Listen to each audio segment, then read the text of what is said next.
Баршаңызға қайырлы күн. Бүгін сіздермен бірге тырнақ құрағын тігіп үйренеміз. Құрағымызға керекті маталардың размері: хб мата 25-25 см, дәл ортасына тігілетін матамыз 3,5-3,5 см.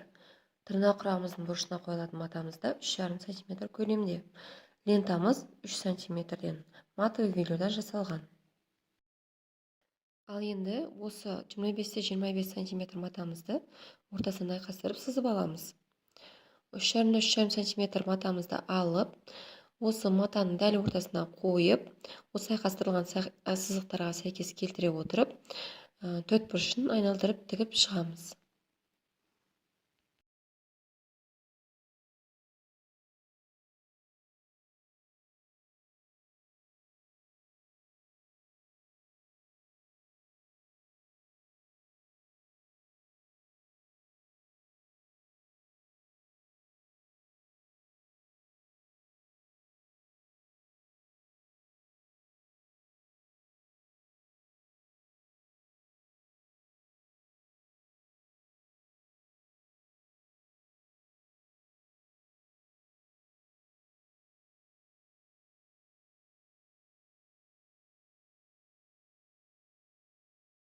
Ортасына төртбұрышын тігіп алдық. Енді лентамызды тіккен матамыздың үстіне қойып, кішкене жоғары асырып алып, тігіп шығамыз. Қызыл матамызды жасыл матаға шейін тігіп аламыз. Кейіннен барып, қайтадан кері қайтара тігіп, яғни матамыз сөркітпес үшін осылай бекітіп тігеміз. Одан кейін барып, келген жерімізден қырқып аламыз. Осы бір көзімізді дәл видеодағыдай қылып тігіп шықсаңыздар, өте әдемі болып шығады. Және де өздеріңіз маталарыңызды өз қалауларыңызша таңдап алсаңыздар болады. Мен мысалы осы екі түсті таңдап алдым. Егер де менің түсіріп жатқан видеом сіздерге ұнаса, маған лайк басып, жазылып кетсеңіздер болады.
Осылай барлық көздерімізді тігіп аламыз.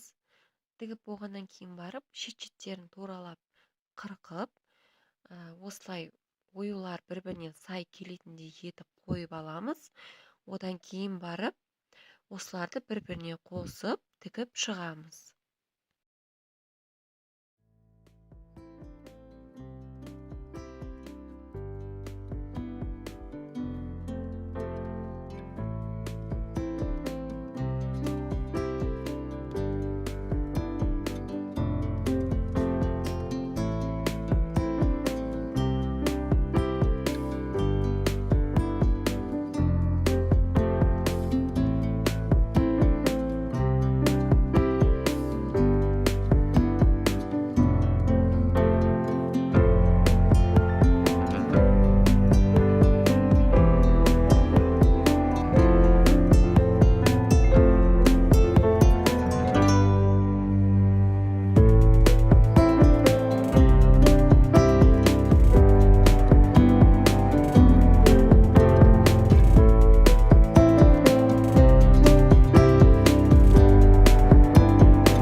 Тігілген көздеріміздің барлығын бір-біріне қосып, осы видеодағыдай қылып, бәрін бір-біріне жалғап тігіп шығамыз. Өздеріңіздің көрпешелеріңіздің размеріне қарай құрақтарыңыздың көзін қоса бересіздер. Мысалы, мына жерде біз 5 көз үлкен көзден қостық.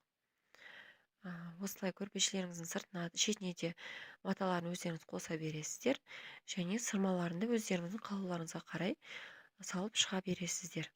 Егер де біздің құрақ көрпешеміз ұнаса, бізге лайк басып тіркеліп кетіңіздер.